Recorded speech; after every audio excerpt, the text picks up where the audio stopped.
Shelby. The name itself conjures up immediate visions of Cobras, GT350s, and GT500s, pounding around an historic road course with throaty horsepower coming from under the hood and tires on the edge of adhesion. But for me personally, the Shelby name will always mean much more.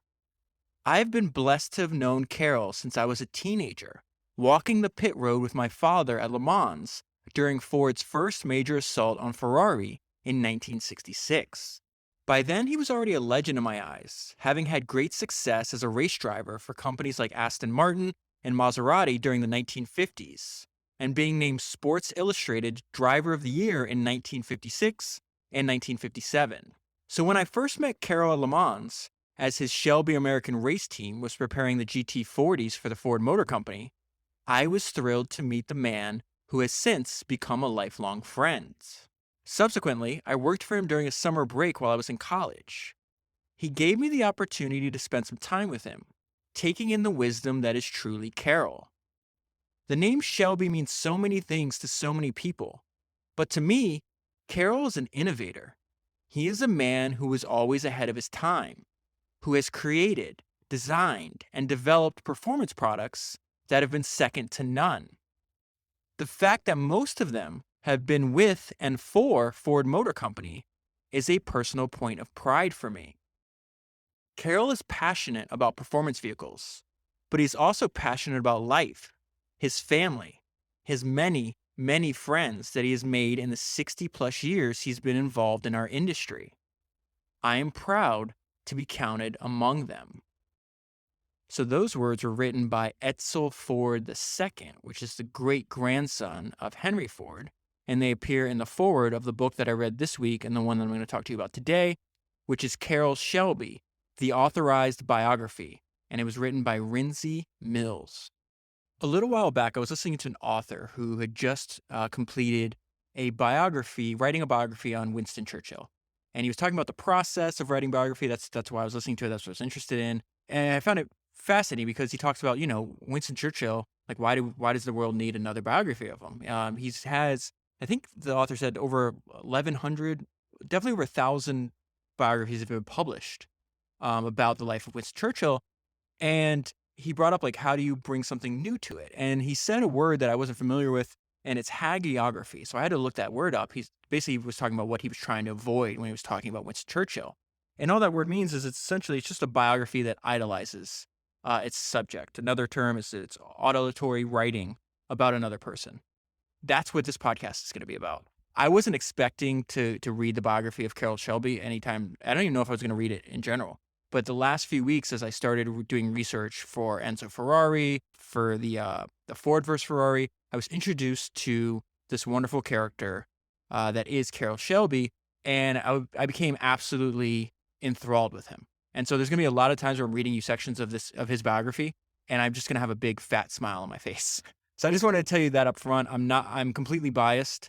I love everything about this person. I like the way he thought. I like the way he lived his life. The book I'm holding in my hand, it tells a life story that's almost unbelievable.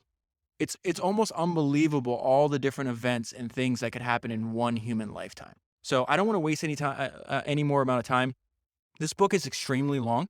Carroll worked with the author a few years before he died, and he lived to 89 years old, and he used every single year that he was alive on the planet, as we'll see. So let me just jump in. I want to start with a story from early childhood and talk a little bit about personality, because I think the reason I picked this section to start is because you're going to immediately understand who Carroll Shelby was, just based on a couple different stories from his early life. All right, so let me go to the book. It says, Shelby was a little runt, and he didn't get to be 6 foot tall until he got out of high school.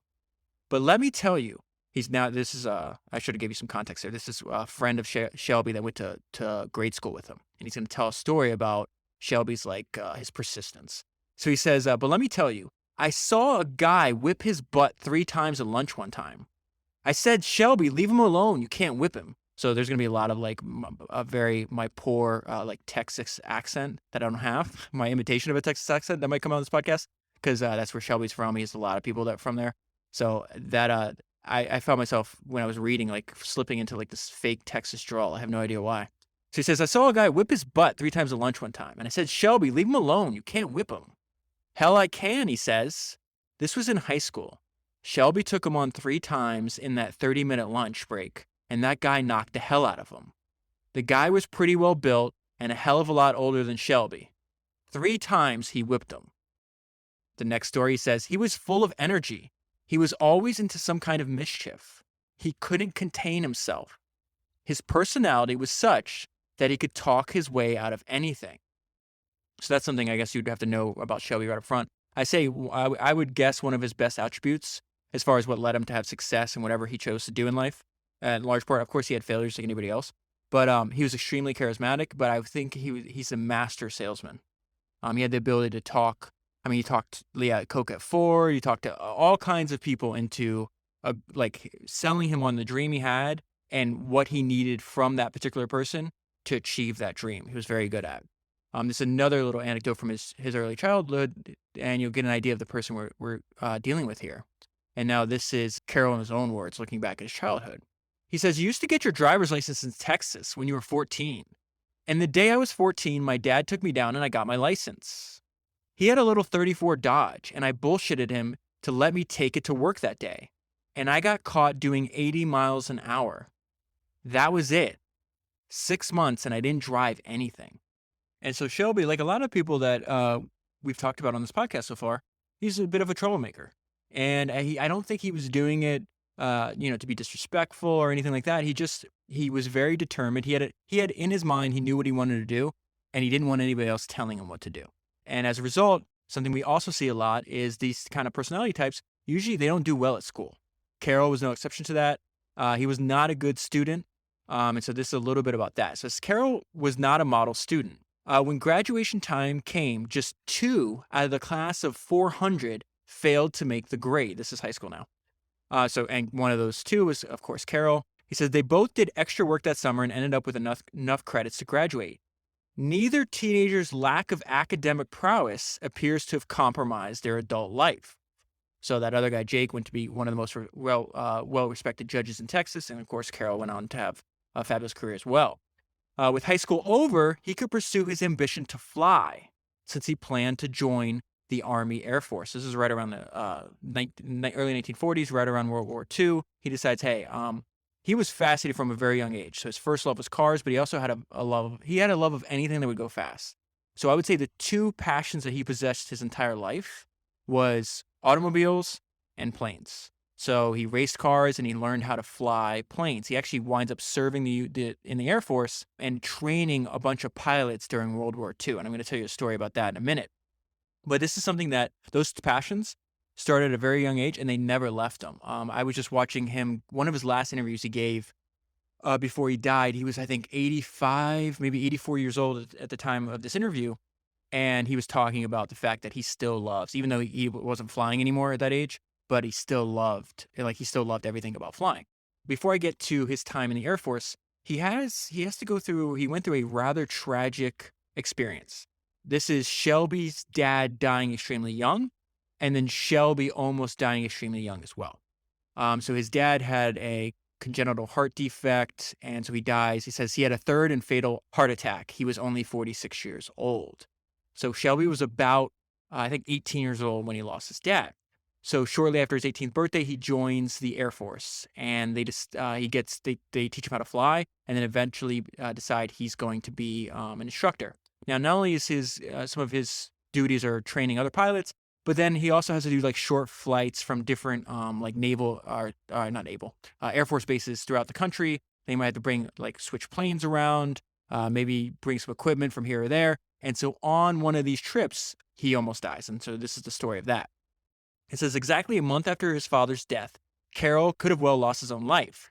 On this flight, and he's the pilot, a fire broke out beneath the floor of the cockpit. The fire was spreading, so Shelby gave the order to abandon ship. So he lets what he does is he's going to be the last one. He's the only pilot on board. He's going to be the last one off the plane. He's letting everybody else make their escape, jump out, and parachute down. As he's doing this, he's also bringing the plane lower and lower. So when it inevitably does crash, the damage is sensibly less, right? So he says their altitude was now about 5,500 feet.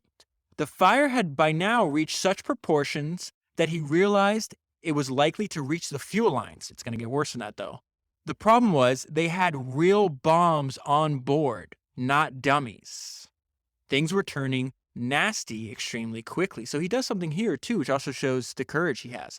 He could have said, you know what, there's bombs on board. I don't want to die. I'm going to jump off. He takes the extra step of flying out to like an area where there's no populations and releasing the bombs.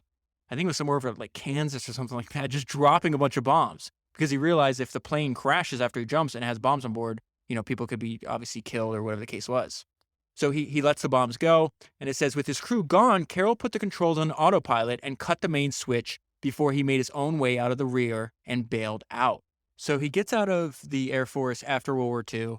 In that time, he gets married and has a couple kids. And so he comes back to Texas and he realizes, I don't know what to do with my life. So he had the passion of flying, but he didn't want to be an airline pilot. He thought that was going to be too boring, and he didn't know how to get into racing yet. And so he feels he has this obligation. He's like, I gotta go into business. I gotta be able to support my wife and my kids. So this is where he starts becoming an entrepreneur for the first time, and he gets into a bunch of different businesses. So I'm going to spend some time. I found this part of the book fascinating, so I want to spend some time here. And this is the first business he gets into is the trucking business. It said Carroll's old friend Bailey Gordon had also left the service, and they were both looking for something to do.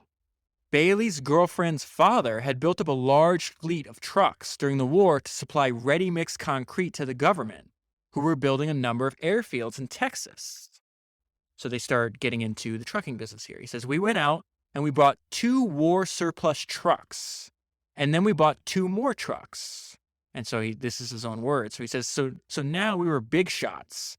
We were trucking contractors. We were hauling using our 4 trucks, and we had 6 or 8 guys hauling also. We would make about 50 cents a load, and so we thought we were doing pretty good. So you're going to realize that we're making revenue, but we're not marching our costs. So they think they're big shots, they think they're doing well, and they're actually not even turning a profit. It says the tires were costing us like crazy, and this guy was paying us 62.5 cents a mile to haul that concrete, and we couldn't make any money. We couldn't haul enough of it, but we did for about 6 months. So now this is his partner, who realizes that Shelby's not keeping an eye on the money. In fact, Shelby talked about, in one of the interviews I saw with him, he's like, the entire time I had my car business he had car businesses basically his whole life, but the ones that was most famous, like in the 60s, he's like, I wrote like 4 checks. I always had somebody else take care of the books because I wasn't good at it. So it says, this is his partner at the time. So it says, so after about the 6th month, I said to him, we're collecting this month's money to pay last month's bills. We're getting behind. So what I started doing was keeping a bank account. At the end of every week, if it was over by $40 here or $60 there, I took it out and it didn't show him the full balance. That was the only way to get money in the bank. Otherwise, he'd go out and spend it. He wanted every cent we had to pay all his expenses. Hell yes, he was poor as shit. Well, anyways, I carried on doing that. So when we went out of business, I had enough money to pay off all the bills, and I think we had about $400 left to split. At that time, we only owed 2 trucks apiece. So he took his 2 trucks and put trailers on them, and he started hauling potatoes out of East Texas. Before I go back to the book, let me just stop there. I think why I focus so much, and I'm personally fascinated, like if you notice how I try to present the information that I read in these books, I really try to focus on their early life. Like I spend way more time on when they don't have things figured out than after they're already super successful and have things figured out. Because personally, I find that inspiring, and I know other people do as well. Because if you think about where we are in the story, Carroll Shelby is one of the most, like, he has like a cult-like following. People feel like he's really an American icon. But that's Carroll Shelby when he's, 40, 50, 60 years old, 70 years old. Carroll Shelby at 20, 25 is just like so many of us. I've had the same experience too, where especially as a young person, anybody that's young and curious and ambitious knows this feeling. When you're young, you don't know what the future holds for you. And there's just a lot of uncertainty. And so you try to grab at whatever opportunity you feel is in front of you. And Carroll's no different. I'm going to try to get in the truck business. Then I'm going to try to haul concrete. Okay, that didn't work out. Let me just haul potatoes. Let me do anything I can to try to become useful and hopefully make a little money for my family. So I think that's it's extremely important, because this part of his life where he's struggling, he doesn't really figure things out. He becomes a race car driver when he's almost 30 years old. And if you know anything about racing, like that's Very, very uncommon. So a lot of the people, like even today, like a lot of the really popular Formula One race car drivers, they start racing when they're like 10, 8, 5, 15. Like it's extremely uncommon to do what Carroll Shelby did. But I think that the experiences that he's having, let's see, we're in the 19, let's say we're around 19, it would 19, maybe we'll be right around 1950, 70 years ago. There's people going through this exact same experience today, and there'll be people going through that exact same experience in the future. So I think there's a lot to learn from it. Here's another opportunity he tries to grab. His wife's father is this extremely hard-nosed, really successful Texas oil man. And so he gives his son-in-law a job. And so I want to read this section to you because I think it's interesting. So, well, let me read the note, actually, that I left myself first. It says, while trying to work in the oil business, he realizes who he is. I think that's extremely important for the formulation of any person's life, is really having to go be exposed to a variety of experiences and sitting alone with yourself and realizing, like, who am I? Charlie Munger gives that piece of advice all the time. He's like, you need to follow your natural drift. Well, you can't follow your natural drift unless you know who you are naturally. And so this is where Shelby starts to realize who he is. It says he sold the trucks and went into the oil business, not as a favored son-in-law working with the Fields Empire. That's the last name of his father-in-law, but in the oil fields, often doing the dirtiest and most menial of work. Remember, he's extremely poor at this time. Old man Fields had come up the hard way, so he saw no reason why Carroll should be given a cushy job. Better for him to start at the bottom and see how he made out. And that's a direct quote from Shelby. My father-in-law thought that if I worked for about 15 years in the oil fields, then that might be enough time for him to decide that I could go into the family business. I went in as a roughneck to learn the oil business. After 6 months, I said, stick it, and left. I tried and it didn't work. And this sentence is probably the most important sentence in the entire paragraph, and it's integral in understanding who Carroll Shelby was. He says, I can't work for anybody.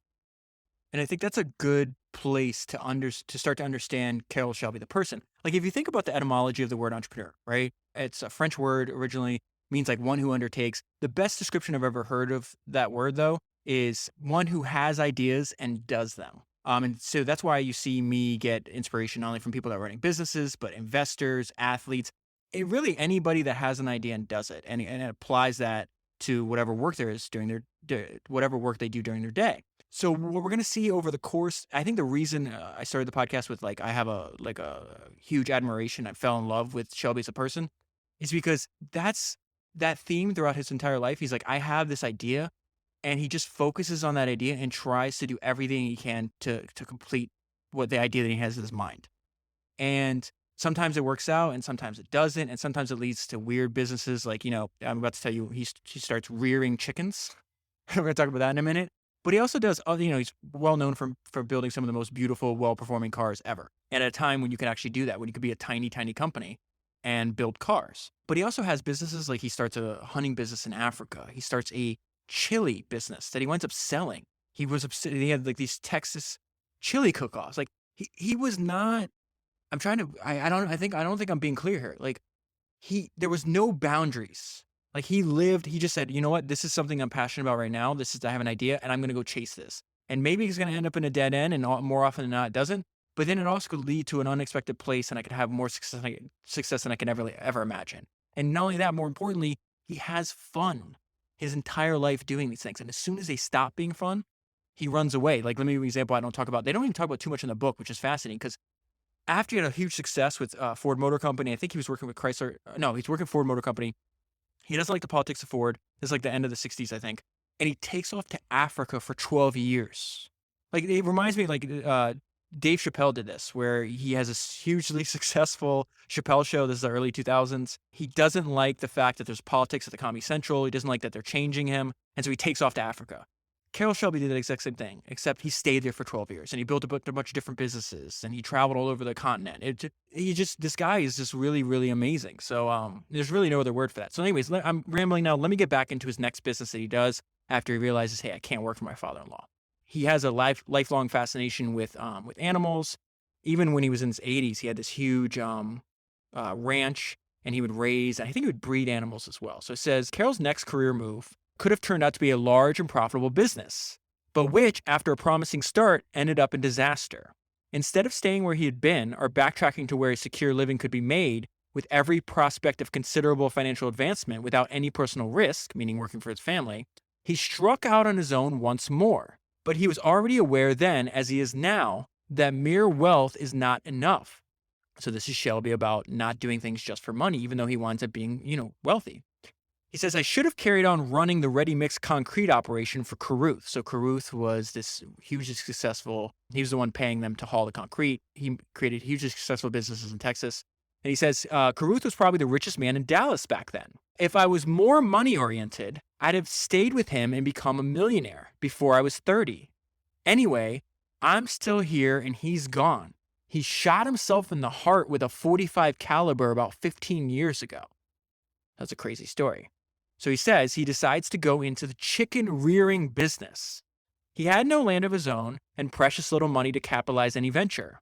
That didn't stand in his way, however. So that context for what he's starting this business is also how he starts his most successful business. Well, I don't know if it's his most financially successful business because he was a tire distributor for Goodyear for like 40 or 50 years, and that business printed money as well. But this whole idea of having an idea, really no assets of his own, and really no money never stops him because that's the situation he was in before he started manufacturing his own car. All right, so he's got precious little money to capitalize, and it didn't stand in his way. He says, the Small Business Administration loaned me some money, this is now Carroll talking, and I built some chicken houses on land that I leased from Carruth. There's that guy again.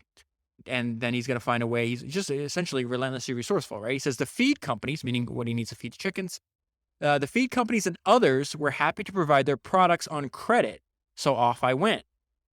Carroll threw himself into his new venture with his typical enthusiasm, and to begin with, it went all well. The first few thousand day-olds, meaning day-old chickens, grew into table birds and were sold for a good profit to be replaced by another batch. Rearing poultry on that scale and in those conditions carries with it the ever-present risk of disease, and he came in one day to find thousands of dead birds. It was the dreaded Newcastle disease. But he's like, how did that happen? He had done everything by the book. He thought he had administered the correct vaccines to avoid the disease, or at least he thought. And he's now being taught a lesson about human nature. This echoes back to the podcast I did on Ed Thorp. At the time, Ed Thorp's just a really smart kid. He's an academic, and he gets involved in like the casino industry. He's trying to beat roulette and blackjack, and he's like, oh my God, I'm running into like unbelievable amounts of corruption. There's people, I'm getting cheated by the casinos. They're breaking people's hands, their legs. They're trying to kill me. And so he's like, oh, okay, well, let me get out of this. And he switches from the casino industry into the stock market. And he thought, he even said, I was a little naive at that. He's like, okay, well, the stock market, there's going to be way less, corruption and crooks and everything like that. And he realized, no, it's the opposite. The stakes in the stock market are so much higher than they are in just casino games. So there's more corruption. This is also appearing in the chicken rearing business. So this is Shelby. There are a lot of crooks in the feed business. And there was a guy that I bought a bunch of it from, meaning feed. I couldn't understand why it happened. So I had the stuff analyzed, and I found that he didn't put the right chemicals in. I was vaccinating chickens for Newcastle disease, and it was absolutely worthless. That's the reason the chickens died. There it was, 1950, and I was bankrupt. I sold the business on the courthouse steps, but I paid off every dime, including interest, to all those thieves in the feed business. So the very next year, he has another personal tragedy. He says Carroll's mother had been unwell for some years, and she was confined to a hospital where she died. Although she wasn't yet 50 years old, it was a merciful release. As apart from her physical ill health, she also suffered from severe depression and irrationality for as long as her family could remember. Although she was sincerely mourned by her children, it has been said that their lives were easier without her. So that's really rough. The reason I brought that up is because this is the part where we find Shelby when he decides to start to. He's like, you know what? I'm not having any success doing things just for money. And he also realized that money only solves money problems, which he talks about a lot too. And he's like, you need enough of it to do what you want in life, but nothing above that, because it's just going to bring, like, you can't take it all with you. But the reason I bring that up is because think about where he's at in his life. He's almost 30 years old. Both parents are dead. He's got no money, no business. I think he's got his third kid by now, and he's got a wife and 3 kids to take care of. And so he's like, you know what, I'm going to try to actually pursue, do something that I'm actually interested in. I'm not having any success doing things that I think are just going to make money. So Shelby decides to give racing a try. He's 29 years old and he has immediate success. Him and his friend, they build a car. They entered the car into this race. Carroll recorded his first official win. So then he's like, you know what? If you're going to race, you also need to be able to build your own car. So it's called hot rodding at the time, which is just the people that buy cars from like the factory and they'll switch out other parts. They just they're performance enthusiasts that want to do the work themselves, which is essentially the foundation of the company that he's going to build a few years from now. So he starts doing that out of his garage, and his wife at the time, her name is Jean, says after a while, Jean got so tired of the noise from the garage, which was as well attracting comments from the neighbors about keeping their children awake at night, that she gave me an ultimatum. The car had to leave or she would. And that was the first of his 7 marriages. So he's an enthusiast for a lot of things, apparently. Getting married and divorce is one of them, unfortunately. He starts having a little success. I'm skipping over, obviously, major parts. This is another gigantic book. It's almost like 600 pages. So I want to get into, he has some insights, though. He's very good at analyzing the situation and people in general. So he wants to get into racing, and he figures it out. He's like, okay, well, there's 3 ways to break into racing at this time. And, you could argue that it's still the case today, probably even harder. The first way to break into racing is to be rich and buy your own cars. The second way was to come up the hard way through club racing. So that's like where you start out at a very young age. You're racing tiny, they almost look like go-karts. So you start racing other cars and you just keep going up, right? You can't do that because, Shelby's already almost 30 years old. He's a good 10 years older than most of other people he's competing against. And number 3 is to know the right people. Shelby chose option 3. So let me talk to you about that. It says, scratching around doing insignificant races with inferior machinery wasn't an option in which he could see any future. He was just about to turn 30, so time wasn't on his side. And if he was going to put all his energy into making a success of being a race driver, he knew he wouldn't have the patience to do it that way either. One of Carroll Shelby's natural abilities is to get on with people, or perhaps I should say get in with people. He doesn't even have to make a noticeable effort. They're just attracted to him as though by an invisible magnet. And many of his long-term friends agree that this is almost certainly his biggest single asset. And so one of his friends gave this fantastic analogy. And it says, if Shelby had walked into the Mission Operations Control Room at Houston on July 20th, 1969, at just after 2 o'clock in the afternoon, the whole of the black team would have dropped what they were doing and started to talk with him. Whatever setbacks he encountered, he was invariably able to bounce back through a combination of self-belief and an aptitude for making other people believe in him. And this is just one of the things that you can never learn in school. And I think it applies to, it doesn't matter what culture you're from, what country you're from, where you're from. Enthusiasm and passion are like universal attractive traits to other humans. And even if, like they were talking about, even if you can't understand the language, so he goes over and spends a lot of time at the factories in Italy before he builds his own car. He spends time in the factories learning how to do it, right? And he would talk about like the passion that the Italians had. And I talked a little bit about this in the two podcasts I done on Enzo Ferrari, especially I was saying, I think it was pronouncing it Modena. I think it's Modena. I was mispronouncing it. But in Modena, Ferrari talked about like the people that grew up where he had a special psychosis for car racing. And so in the book, they talk about like, you don't even have to understand Italian to realize how passionate the Italians were about building and going cars and going really fast. Shelby had that passion, that charisma, that enthusiasm for everything he did. And as a result, he was able to attract talent and money to build the businesses that he did throughout his life. So that can't be understated. I think what his friends were saying, like that's a single biggest asset. That's also what I took away from reading this book. Something also Shelby knew is he knew that you can't stand out if you blend in. So he found a way to like brand himself. Remember, he's not the best driver in the world, older than his competition, but he became one of the most famous race car drivers.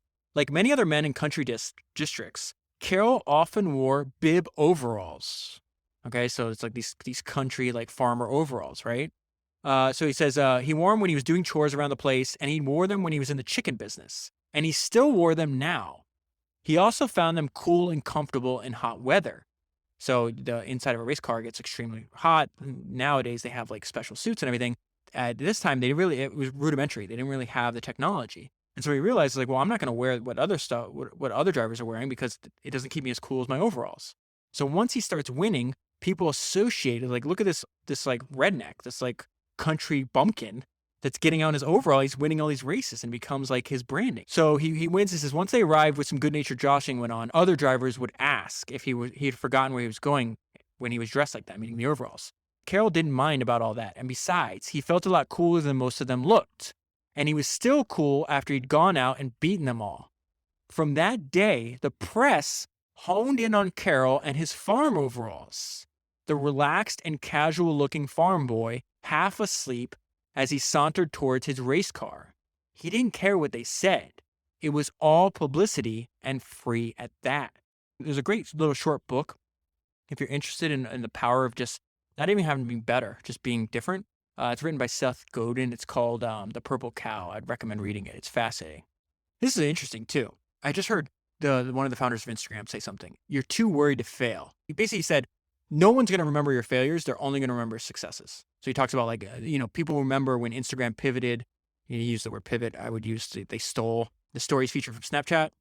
And he's like, everybody remembers that in the growth it led to Instagram. But no one remembers the 15 other products I launched before that failed miserably. And so one thing I love about Shelby is I think he believed that as well. Because in the book goes into details. He has a lot of failures. But he had one, maybe two, maybe three wild successes in his commercial career as an entrepreneur. And those three big wins, that's what Shelby's remembered by, right? Not all the other projects he did that didn't go anywhere. It was also the case in his racing career, though, where he won Le Mans. He was the Sports Illustrated Driver of the Year 2 years in a row, and he won like 2 or 3 championships. But he also had a lot of races he didn't even finish.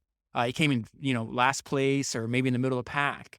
And so that's kind of an illustration of that, like why it's so important to keep taking at bats, to keep having attempts at trying to do something great.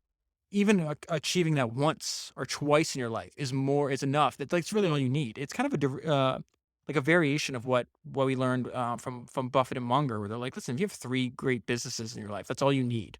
And that goes for not just like investments, but even if businesses you start or anything you do, like you can have 1, 2, 3 things go your way in life, and it will more than make up for all the other stuff that didn't.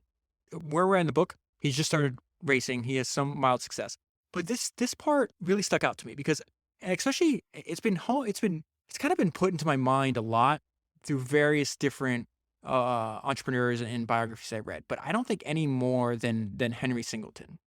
And his superpower was his ability to focus and kind of like shut everybody else's opinion out, right? And really just think about the problem at hand and figure out the best way to solve that problem. And the reason I keep bringing that up is because that's something I want to do. Like, I feel like having extreme focus in the information age is like a superpower. Carroll also understood. He knew what happens when you fail to maintain your focus. So many times in life, you're able to see a lack of focus in other people first than in your own self. He's seeing that in another driver. And this guy winds up dying, unfortunately, but like most of them do. So he talks about, his name's Peter. He says, he was the first friend I had over there. His mother used to wash my dirty clothes, meaning in Europe. His father was the main Ford dealer. It was a wonderful family. But he screwed up later when he went to drive for Ferrari and married Louise King. Louise King was like a famous actress at the time. He became a kind of playboy and let being a racing driver go to his head. Rather than keep his priorities right, he started living a fast life. He bought a yacht. To live on in Monte Carlo. There was a lot of nightlife, and he started drinking pretty heavily. And so about a year after this, he winds up dying in a racing accident, and he was just 26 years old, unfortunately. All right, so moving on. He's had a lot of success as a race car driver at this point in the story. He gets the attention of Enzo Ferrari. Enzo Ferrari tries to recruit him to drive for him. He does it for several years.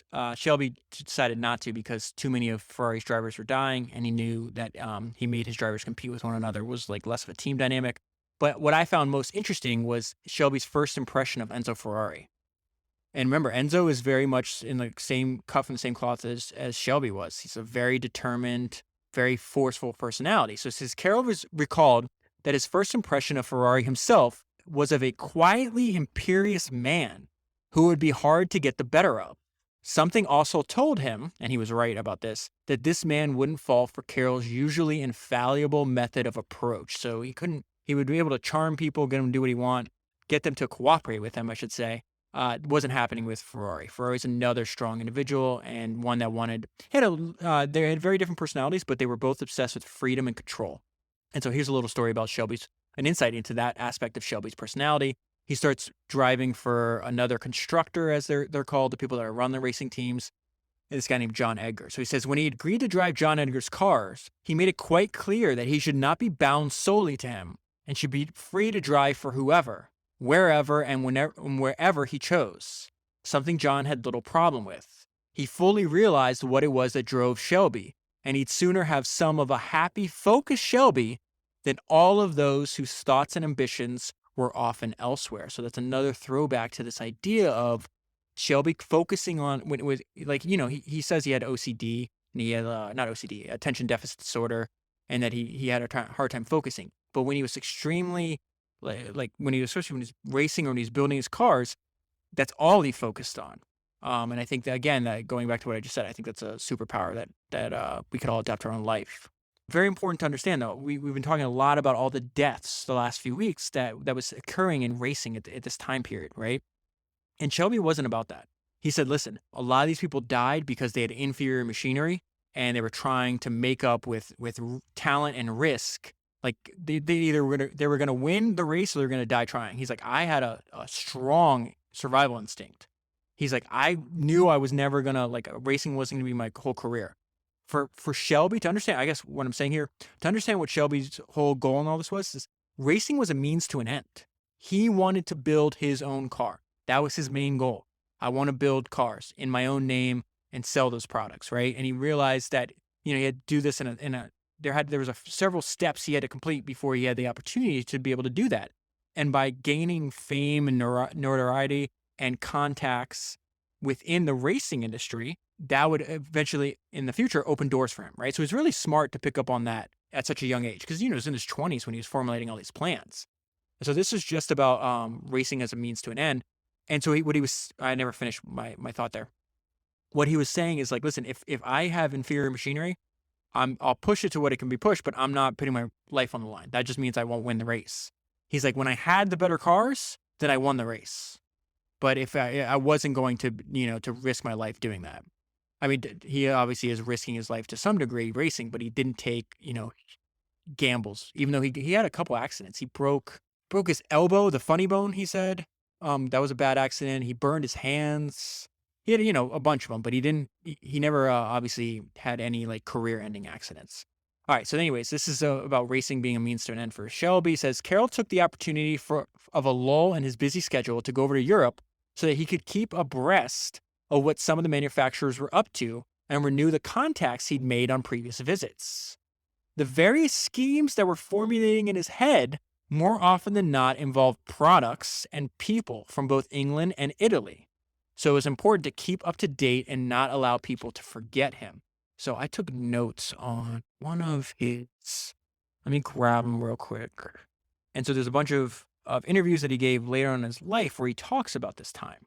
So, okay, well, here's one I wasn't expecting to read. I had the ambition to build my own car. What I did was spend a lot of time around the factories that I drove for. So that's how he's learning. I spent one whole summer with Dino Ferrari. He spent the summer right before Dino dies.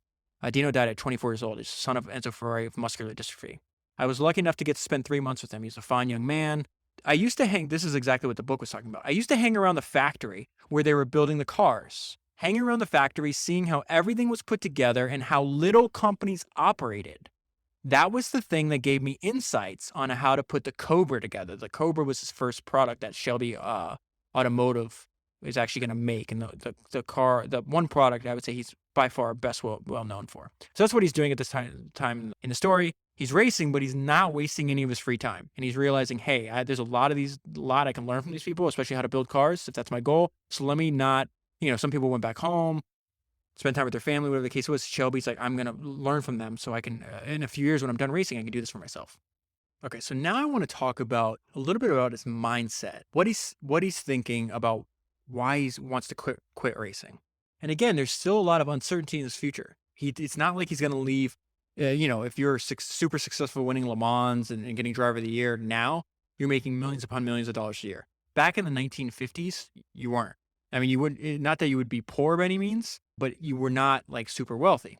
And so let's go over his mindset, because I think this is fascinating, because you still, he doesn't know how his life is going to turn out, but all he knows is he's got to make a change. And again, that's just, I think, something that's universal to our species. So he says, He had time to reflect upon his recent races, as well as the highs, the lows, and the dangers of his chosen profession. So now we're going to hear direct quotes from Shelby at this time. He said, "I'm really tired of living out of a suitcase.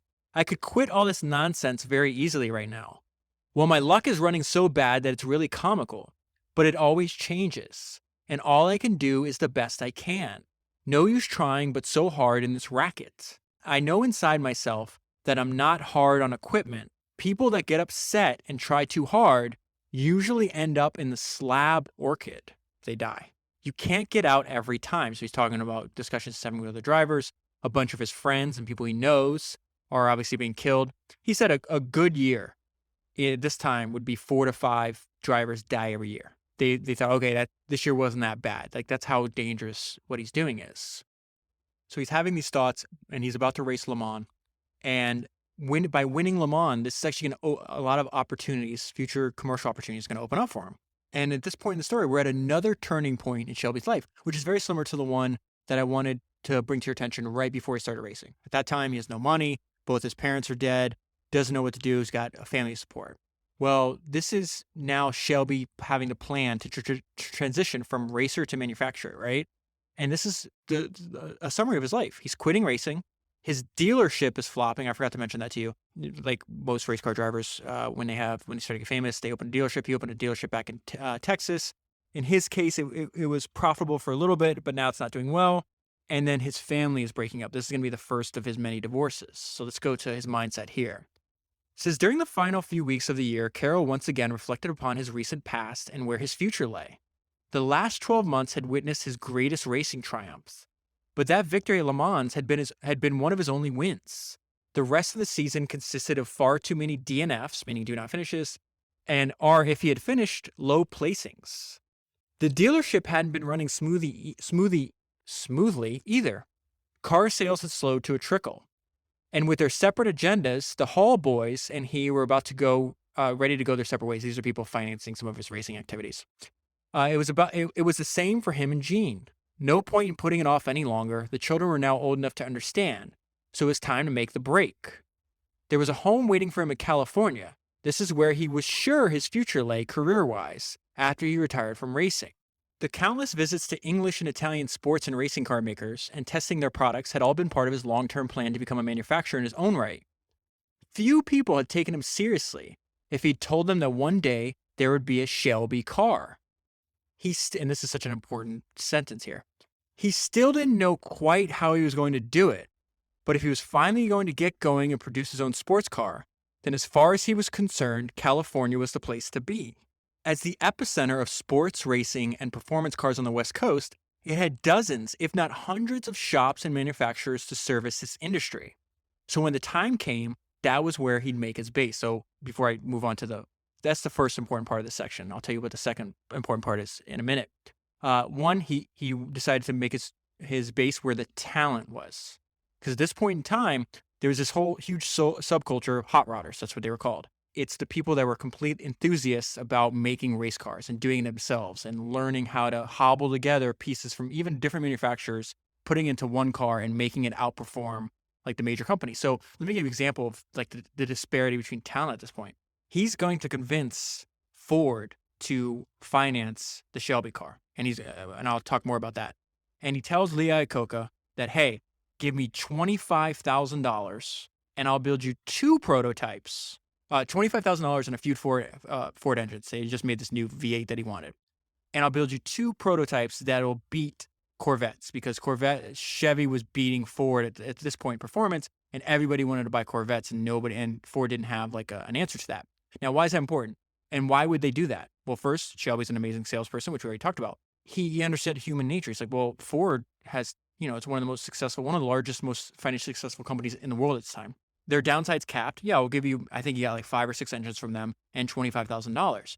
Why would Ford do that? Because one, they could only lose 5 or 6 engines and $25,000, and the upside was huge. But not only that, they were incapable of matching the cost structure that a smaller company would have. Their prototypes coming out of Detroit were $200,000 or $300,000 each. And so Shelby took this. It's basically a small group of misfits, like these maniacal geniuses at making cars go really fast, and that was the foundation of his company. You're talking about handful of people, 6 or 12 different people at the time. And he's so successful that he goes from like a handful of employees, let's say he has 10, to 1,000 in 2 years, because Ford then starts dumping a bunch of money in, which we'll get to in a minute. All right, the second important part about what's going on here is, and the piece of advice that I think is applicable to us, like obviously figure out what you want to do, and if there is some geographic place where all that talent is, then go. It might be a good idea to set up shop there. But the second piece of advice he's going to have for people trying to build a product is don't do it from scratch. He realizes, hey, there's no way I'm going to be able to build my car from scratch. Now, the lesson, which is interesting, the lesson he's about to tell us here that he's learning, he forgets like 30 or 40 years in the future, and he does it from scratch, and it winds up being like a complete failure. Anyways, he says he had never envisioned doing the whole thing from scratch and starting with a blank sheet of paper. Too many dreams had ended in oblivion by taking that route. Either the massive cost of getting the whole thing off the ground took you out, or if you saw it through, there was the risk of ending up with a lemon. Much better to find someone who was already building a good but maybe underpowered chassis and drop a V8 in it. So that's what he does. He takes a chassis from the small English company called AC Cars and takes the Ford V8, combines the two, and within a few years, he creates one of, first of all, if you've ever seen a picture of a Shelby Cobra, one of the most beautiful cars I've ever seen in my life. And second, it was the fastest. And it won all the races for like, let's say 4 or 5 years in a row until he's finally done in by, I think it was like close to the end of the 60s. Yeah, end of the 60s, early 70s is when other cars finally caught up. Something else I'll tell you, in the midst of all this, so another reason he wanted to quit driving, in addition to wanting to build his own car, which is his main ambition in life, is he had a severe heart problem. So during races, he would have to take nitroglycerin pills. And he didn't realize the pains in his heart that he was having. He winds up getting a heart transplant later in life. And the doctor's like, you had hundreds of heart attacks. And he just thought they were pain. So every time he'd feel the pain, he'd take a nitroglycerin pill. And he'd do this while he was driving. So he'd have to slow down for a few laps until the feeling that you get after you take a nitroglycerin pill would eventually wear off, and he'd be able to drive again without the heart pain. I think one of the reasons that he also was he had such an enthusiasm for life is he never expected to live long. Remember, his dad died at 46. His mom died before she was 50. And he thought, they told me he had a heart murmur or something like that when he was 8. So he just assumed that he was going to die maybe in his 40s or 50s, wound up living to his 89. So anyways, this is a description of his heart problem. His chest pains had returned with a vengeance. Their prognosis was angina. I don't know if that's the right way to pronounce it. But after running additional electrocardiogram tests, there was insufficient medical evidence to insist that he gave up racing. All they could do was strongly suggest that he'd call it a day and tell him to carry on with the nitroglycerin, as well as warning him that if his condition continued to deteriorate, a heart attack might not be too far long up the road. Okay, so this is the state of his mind when he starts his business. Now he's not racing anymore. He's fully committed to realizing his life dream about having his own car named Shelby. From the outside, it appeared that Carroll Shelby, at the age of 37, had it made. He'd come through his racing career with fewer injuries than many of his contemporaries and retired as a champion. He'd settled in California, got married to a beautiful actress who he'd been courting for several years. They wind up being married for less than a year, and was embarking on the production of his very own brand of sports car, as well as having many other exciting projects in the pipeline. However, appearances can be deceiving. Underlying this picture of happy home life, there was, however, a sense of hopelessness, of futility, beginning to grow within Carroll. All the time he'd been racing, he'd planned what he might do when it was over. Build that sports car and a whole bunch of other stuff. But now the time had come, and there was just a void. He's depressed. That's essentially what's happening here. A lot was up in the air, and he was talking to people, but nothing had gotten off the ground. People would tell him stuff like, there were perfectly good sports cars made in England and Italy. As for an American sports car, there was already the Corvette. Essentially telling him, why do you want to do this? They'd also point out stuff like he didn't have the money, or any money for that matter. So a backer was essential. Carroll was entering a personal slough of despond, and any scotch he drank at home was becoming simply a chaser to what he was consuming around the bars of L.A. So he winds up breaking up with his actress wife. Her name's, I think, Jan, and she described his life at this time. This is probably the most depressive. This is interesting to me, where he has this huge success. He's widely known. He has an idea of what he wants to do in his life. He starts trying to make that happen. It's not being successful yet. And as a result, he just spends his days doing nothing and getting drunk all the time. And it was because of this depressive alcoholic episode in his life that his wife actually decides that she doesn't want to be married to him anymore. And I bring that up because, from the outside, it's like, well, this guy has it all. And it's just other people's lives are so hard to interpret because we only get to see usually what they want us to see. And behind everybody, I think is like this, like a sense of, it could be anxiety, depression, whatever the case is, like, and it's not permanent by any means, but my point is everybody goes through those periods in their life, and that what's motivating to me and inspiring to me about reading these stories is like, not that he was able to succeed because nothing bad happened, but that he was able to succeed in spite of this. He eventually pulls himself out of this depressive period and gets on to do what he wants to do in his life. He's around this time, he's like, it's like, here's what's happening in the story. He doesn't have the resources to build his own car. And so he has to come up with another idea. And so he's like, listen, I can't get this ball rolling. I'm not going to give up on that idea, but I got to make money. So what am I going to do? So he decides that he's going to start a school to teach people how to race. And again, this is another example of something that I've learned from Shelby, is that like, you could have a goal, but sometimes there's going to be a few preliminary steps that you have to fulfill before you're going to be able to reach that goal. And it's going to take you off on a tangent, but as long as you don't lose sight of that goal, you can work yourself back onto that path. So it's like, okay, there's racetracks around me. They're busy during the weekends, but they're not being used during the week. What if I approach the owner of a racetrack, say, hey, can I rent your racetrack on off days and do a driving school? And so he starts the Carroll Shelby School of Race Car Driving, I think is what it's called, because people still know who he is. He's famous. So they're like, okay, I'll come learn from you. And this is how he's able to generate a little bit of income to tide him over until he starts building his car. A response to his advertisement in the Sports Car Graphic, which is a magazine at the time, was almost overwhelming, with something over like 1,400 replies. He also signed a deal with Champion spark plugs, and although neither those nor Goodyear tires were pulling in much money as of yet, they that would surely change as time went on. He does his Goodyear tire distributor at this time, which he keeps for like 40-something years, and he gets a little bit of money from, anybody building car parts that want to be associated with the name Carroll Shelby. These recent developments were absorbing the majority of his time and energy. When he had a moment to think about anything else, it would be about building a sports car, as this remained his main ambition. So he's doing this for, I think, like a year or two, and finally he gets to the point where he's going to start building the product he actually wants to build. So it says the summer of 1961 also saw the mist surrounding the ethereal sports car of Carroll's dreams suddenly dissolve. And there he was, standing in bright sunshine after years of pondering. Finds this car. This is the chassis that I mentioned earlier. He says the car was called the Ace, and it was manufactured by a small English firm called AC Cars in a village on the outskirts of London. So this is the first person he needs to line up before he goes to Ford. He says he read a piece in the latest issue of Autosport magazine that really made him sit up. John Bolster had tested something called an Ace that was fitted with a Ford engine, and it was apparently being put into production. So somebody else is already taking a chassis, putting in a Ford engine, the exact same idea he's had for a few years. But this person got it done and was having success. So it's further motivated Shelby. It says Carroll stopped, reread it, and then read it again. It was like Bolster had got inside his brain, pulled out his sports car idea, and described exactly what he wanted to make. If the people at AC Cars were happy to go along with the development of a car with a Ford engine, then they might be worth approaching. So that's where he gets the idea. It's like, okay, well, let me just fly over to London and talk these people into that. So it's a small company owned by a family called the Hurlocks, and it says the Hurlocks were interested in taking things further once Carroll could come up with what he considered a suitable engine, and it looked as though Ford's new engine might be that very thing.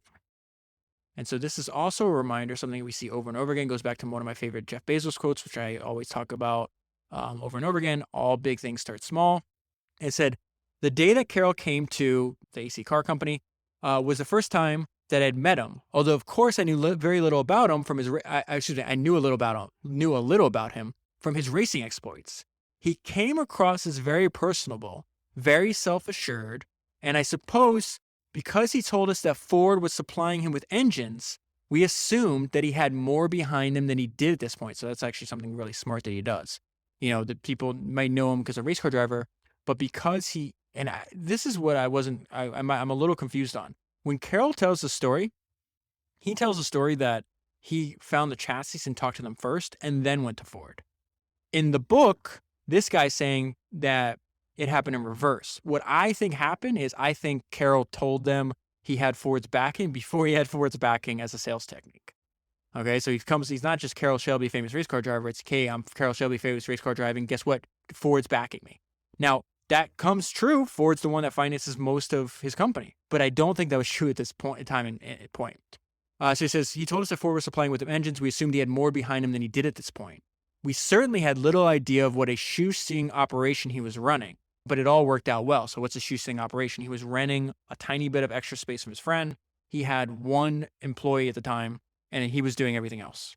But the part I want to focus on here is, I think what he's doing here with, there's three organizations involved, right? Shelby, the company that he hopes to become one day, Ford, and then the AC car. What Shelby does here is genius.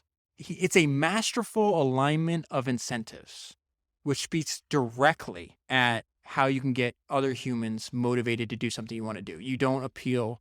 They say, hey, I need a favor just because you might like me. It's like you need to appeal to her interest. And so Shelby understood that, and he does so beautifully here. All right, so let me read this part to you. This is after everything's lined up with AC, everything's lined up with Ford. So it's talking about like, why is AC doing this and why is Ford doing this?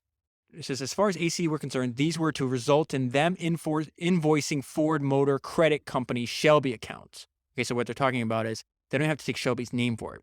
When they complete a chassis and ship it to him in California, before they ship it from London to California, they're not invoicing Shelby, not being sure if he was going to get paid. They're invoicing Ford Motor Credit Company. So they know they're going to get paid. And the result is a finished, fully trimmed and painted car minus engine and gearbox, which is what Shelby has to put together using other manufacturers' part, including Ford being the engine part. Now, so that's why Shelby's doing it, okay? Hey, we'll send more chassis. We'll sell more chassis, and we know we're going to get paid because Ford's this giant company that pays their bills. Makes sense. Now, why is Ford doing it? It says Ford's profit, they hope, would come from the exposure that they'd receive as a result of such a high-performance sports car being available from any Ford dealer, which in turn should bring customers into the dealership to look at. If not buy a Cobra, they'd buy something else from Ford.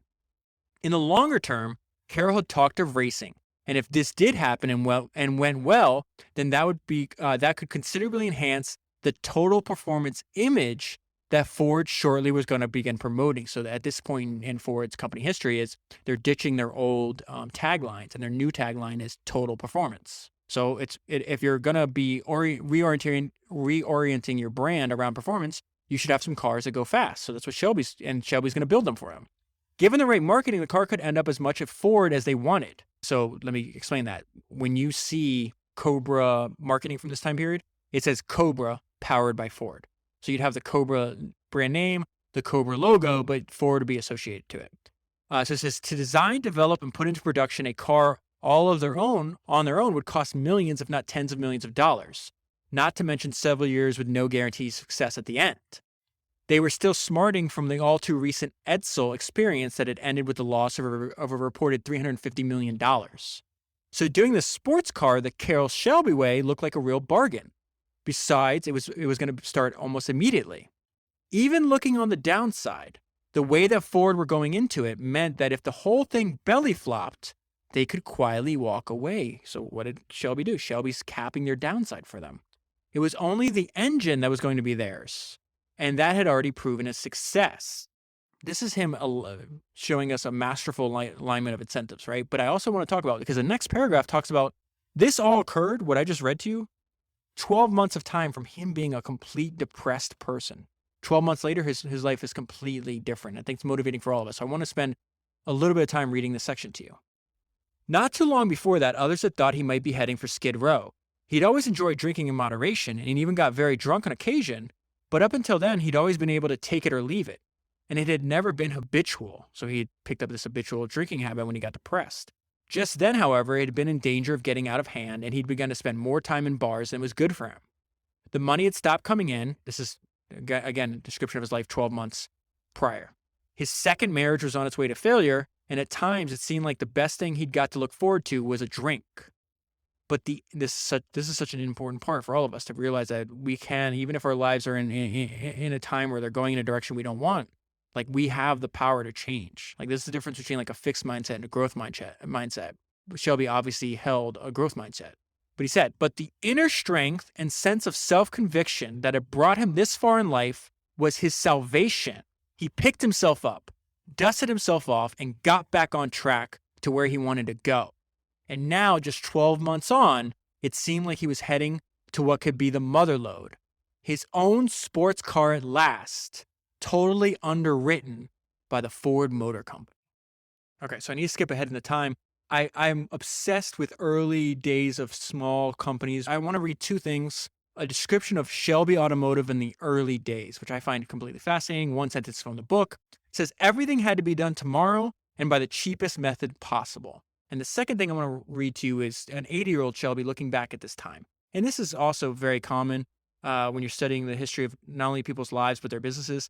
Everybody seems like you have like a really small group of talented people. Out of that small group of talented people, you have this usually larger company that grows. And then they all look back on the early days with like positive nostalgia. They yearn to go back to the way things were, which I'm just telling you in case like you're ever in this situation, like you might realize like what you think that you want to do might not be what you actually want. I guess and I'm only basing that off other people's experiences where they're just like, I don't want this. I don't want to have, he even says in some of these interviews, like, I didn't want to have a bunch of thousands of employees.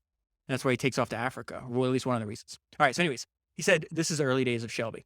We had hot rodders from England, Switzerland, France, Japan, Australia, New Zealand.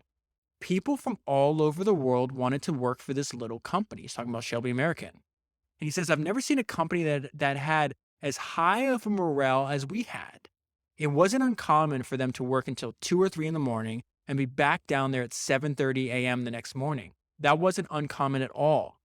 Everyone was just hyper to beat Ferrari. And it's very interesting reading the book and hearing Shelby speak is like that level of talent, that morale, that passion. Once they reach that goal of beating Ferrari, it essentially disappears. And so many of the people, once Ford keeps pumping more money because Shelby's having success. So the company goes from like a small band of misfits and troublemakers, and it grows to the point where a lot of those misfits and troublemakers, by definition, those kind of people cannot work in larger companies. They're like, we can't work in an environment. So he actually starts losing a bunch of talent. And it had nothing to do really with Shelby himself. They all loved working for him, but they couldn't work. The people that Ford was bringing in and moving a lot of the people from Detroit to California, it's a completely different environment. And so once that happened, they spread to the wind. They all went and did different things. Some of them built their own cars. Some of them went back to racing. Some of them retired completely. But I don't know, man. That kind of makes me a little sad. I mean, I guess it had to happen. So maybe it's sad. Maybe melancholic is a better word there. But there's just something special about a group of highly talented, smart people working together for a common goal. And whatever makes that special with size and growth and added other people that are maybe not as enthusiastic, it dilutes that, unfortunately. Okay. Oh, so I'm skipping ahead by like a good amount of probably like 100 pages just now. And the note I see I left on this page on the very next section I wanted to talk to you about was what I was just talking about. The longing to go back to the early, smaller days of a company occurs frequently in history. It's the note I left myself. And it says Shelby wants more money. Ford wants more control for its money. Shelby wants control. How is this going to end? Shelby Automotive is very successful. I think this is after they've already this is after they beat Old Man Ferrari. So let's talk about what happens after that. In ensuring that he got maximum exposure for his ideas at Ford and that the maximum amount of finance he could justify to carry them out was forthcoming, was his expansion in both production and racing activities. Expansion that needed a good deal more investment from Ford. This would naturally result in more money for Carroll himself, but there's seldom such a thing as free lunch.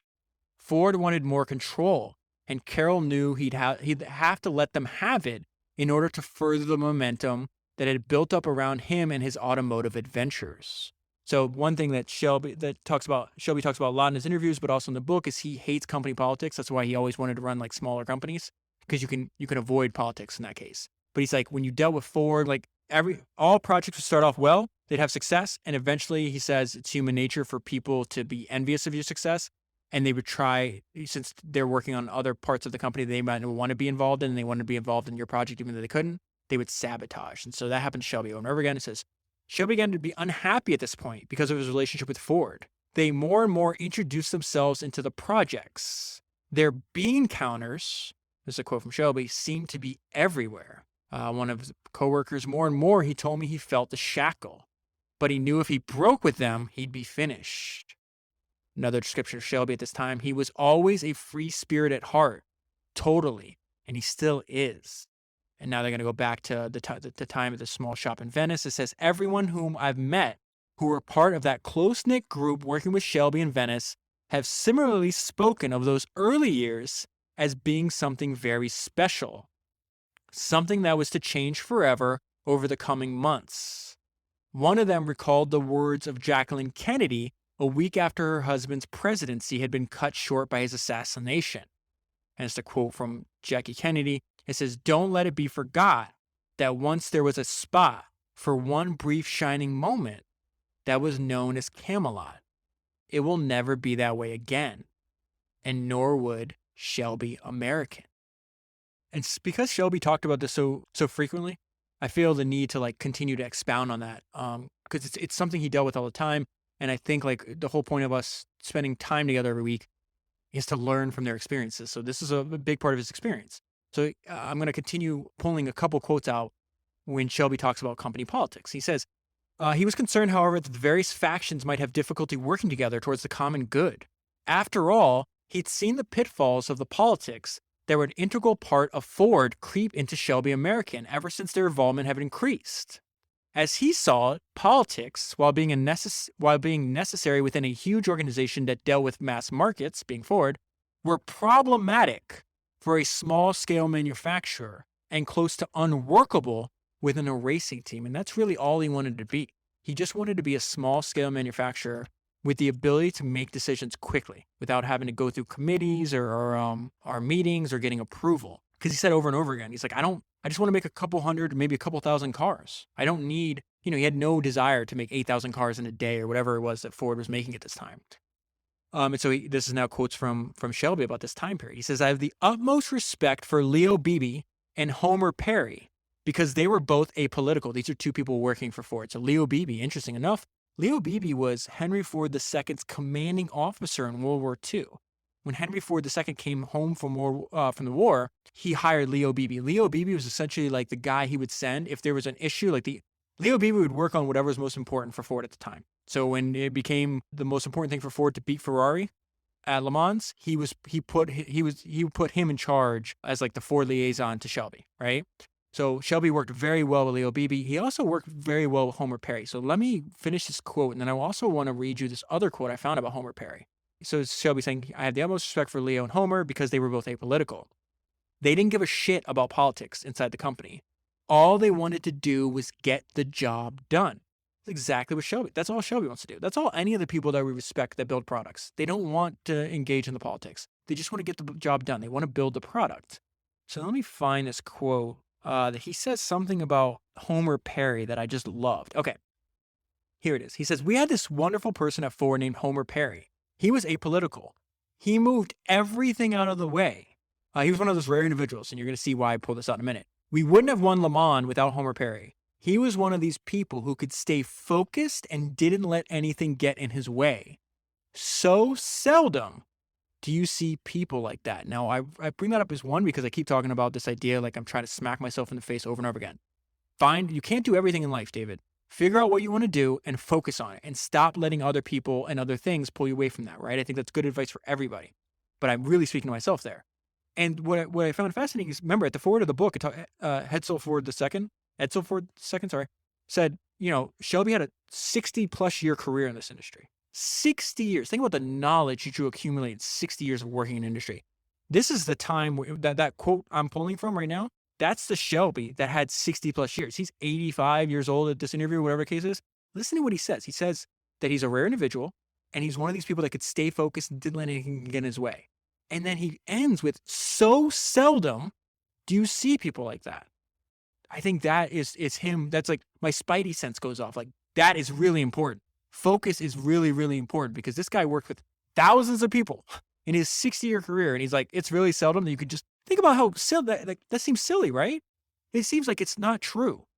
That the fact that somebody that could stay focused and didn't let anything get in his way was rare. So just having that trait and applying it to your craft, applying it to whatever it is you're doing all day is rare. I think that's super, super important. Okay, so now at this point in the book, they're going to break up. the first time. He eventually goes back to Ford after like 15, 20 years. I forgot what it was. He was a much older man then because he worked for Lee Iacocca, leaves Ford and winds up going to Chrysler and doing one of the best turnarounds in corporate history, and then hires Shelby to do the Dodge Viper and some other vehicles. But before that happens, we have to have the falling out with Ford and Shelby. And this is why, like, I love people like Shelby, and I hate large bureaucratic organizations like what Ford is at the end of 1960s. And here's why.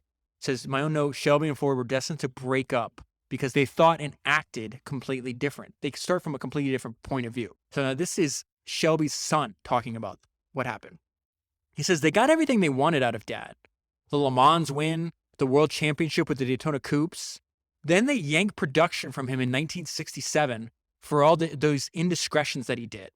He was spending a bunch of money, and they ended up writing it off. I knew a guy who was a comptroller there, meaning at Ford, and he said it was $12 million. Now think about this. At this time, Ford's investing $800 million to increase automobile manufacturing in Europe. The entire Shelby program, which I don't know if this is the only number I've ever seen pulled out, right? The entire Shelby program that Ford had to finance at the time, $12 million. Now that's $12 million in end of 1960 dollars. So yeah, it's a good amount of money, but tiny compared to 800. Like Ford's printing money. Granted, they're going to have some really hard times in a few years from now, but that's a tiny amount of money in general, right? So he says, I knew a guy who was a comptroller there, and he said it was $12 million. The Ford bean counter said, we can't continue this. Look at the losses. But they missed the big picture. Look what they got in the previous 5 years in publicity. 50 times $12 million. But they couldn't handle a guy down here throwing away $10,000 here and there. And so that's the whole point. Like they're just, I think it was a quote. I don't know if it was last week or the week before where they talk about like at this point, there's a quote from a Ford executive. It's like, we're a nickel and dime business. Like I'll cut your head off to save $100,000 or I think like a quarter on every car would have been whatever the number was. But like, again, Shelby's trying to build, he's trying to innovate. He's trying to create something new. To do so, you're going to have to spend money that you think is going to work out, and it's not. Again, it's a tiny percent compared to Ford's overall financial picture, but that's not how the bean counters and middle management at Ford think. They're like, oh, well, if I can save the company $12 million or $10 million or whatever it is, if I just shut this department down, not realizing, yeah, you're saving money, but you're also foreclosing all the opportunity that publicity could benefit your company in the future. Like, this is a really weird decision. So at this point, he takes off. He spends 12 years in Africa. The book is full of, it's amazing the book only developed or dedicated one chapter to it because first of all, it's a long time. And two, he had all sorts of adventures, like dealing with like the presidents of all these different countries in Africa, starting these companies over there, almost dying. Like, again, this guy just had his life story is one of the craziest ones I've ever had. He comes back and forth between Africa and America, because he's got to get, at this time, he has like 2 bypass heart surgeries. Eventually, he has a complete heart transplant. Then his kidneys fail. He has to get a kidney from one of his sons that donates a kidney to him. And so that saves his life because he said if he had to do dialysis, he would have killed himself. So anyways, he at this point, he's got a ton of opportunities to pursue. So not only now he's a free agent, there's all kinds of other car companies all over the world that want to be associated with Shelby. One of them is Toyota. I'm going to skip over all of that. Obviously, I can't share everything in the book. The book is like it took me an unbelievable amount of time to read, probably like 15 hours. But there was something interesting because Shelby had all these opportunities, but he missed out on a lot. Remember, he said he could have been a millionaire before he's 30 if he just worked for Carruth. Well, here's a story about how Shelby missed out on an opportunity that would have made him a billionaire. And this is amazing to me. So it says he's got a relationship with Toyota at the time. Obviously, at this point in history, Toyota's going to come. All these Japanese manufacturers come and eat Detroit's lunch, as we know now, because we have the benefit of hindsight. So it says Carroll's Toyota associations could have led to the biggest and most lucrative deal of his life, however. But it was one that he let slip through his fingers. This is a direct quote from Shelby. One time when he was at my house, Mr. Toyota, that's not the guy's name, by the way. He calls him Mr. Toyota. And when I read that in the book, I in my mind, I have Shelby's Texas accent. I don't know why. But he said, one time when he was at my house, Mr. Toyota offered me the distributorship for Texas. So what did I do? I went to Iacocca and says, I have a contract for Ford, but I'd like to get out of it. I want to do this contract to have all the dealerships in Toyota. And he says, oh, forget it, Shell. We're going to push them back into the ocean. So I went to my friend Tommy and I says, Tommy, do you want this dealership? Well, he wiggled and waffled, but he finally took it. And he's become a billionaire out of it. and good friend, right? And I'm glad to see a friend of mine make it if I couldn't. I don't have any regrets. I'd have had a lot more money if I had taken it, but I wouldn't have had all the other things happen to me in my life that have happened since then. And I haven't really missed anything. All right. There's one story I want to share with you because the book, I couldn't pull them all out.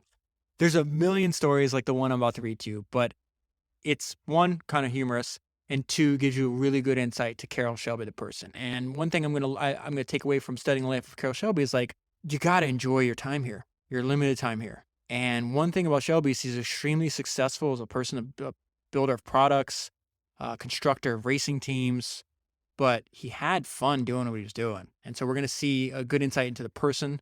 And the note I just left myself was that was Shelby. All right. They'd always get together every year, a group of friends and people in the same industry, and they'd have these chili cook-offs. I told you earlier, outside of the chili cook-off, started like the Carroll Shelby Chili Company, which was successful for a few years, sold in a bunch of grocery stores, and then some other company went and bought it. So it says, we had a party preceding the chili cook-off, a big party. All the guys that flew in from California were there, and it was some pretty rowdy occasion. There was a fella, no names, they weren't going to tell you who it is. There was a fella, we're not going to tell you the name, upstairs in bed with somebody else's girlfriend, and Shelby knew about it. So he talked another guy into banging on the door and going in with a pistol with blanks in it, which at the time was something people would bring to the cook-offs. These pistols that would just make a lot of noise with no bullet come out of them. Anyway, he started shooting it at the fellow who was in bed with someone he shouldn't have been. And before you knew it, he, meaning the guy, would jump right out of bed, backed up to the window, and jumped out. Well, he landed down in the courtyard where a lot of the folks were partying, and he lands right beside the fountain. And do you know, he says laughingly, telling me, the only thing he had on was his socks. Trouble was, although, as I remember it, he was not in a lot of pain, he was trying to stand up, he had broken his leg. So it turned out to be a bit of a comic tragedy, and this next sentence is the whole point of the story. And that was Shelby. He didn't go in with a gun, but he put the guy who did up to it. And finally, I want to end here with what's Shelby going to be remembered for. And the beautiful part about Shelby's life is he's going to be remembered for his main ambition, which is building the Cobra, building the car that he wanted to, being obsessed with cars since he was 4 or 5 years old. And finally, 40 years later, being able to build one with his own name on it and then have it, loved by customers all over the world. So it says, Carroll's 89 years have been as full as any man's could possibly be. But ask most people what he is universally known for, and they will reply, the Cobra. The Cobra, above all else, stood for performance, something that Carroll truly understood when he made the statement, my name's Carroll Shelby, and performance is my business. And I'll leave the story there. If you want the full story, I highly recommend reading the book. And if you buy the book by pressing the link that's in the show notes of your podcast player or going to founderspodcast.com, if you buy the book using that link, Amazon will send me a small percentage of the sale at no additional cost to you. So it's a great way for you to get a book, support the author, support yourself because you'll learn something new, and then support the podcast at the same time. Thank you very much for listening, and I'll talk to you next week.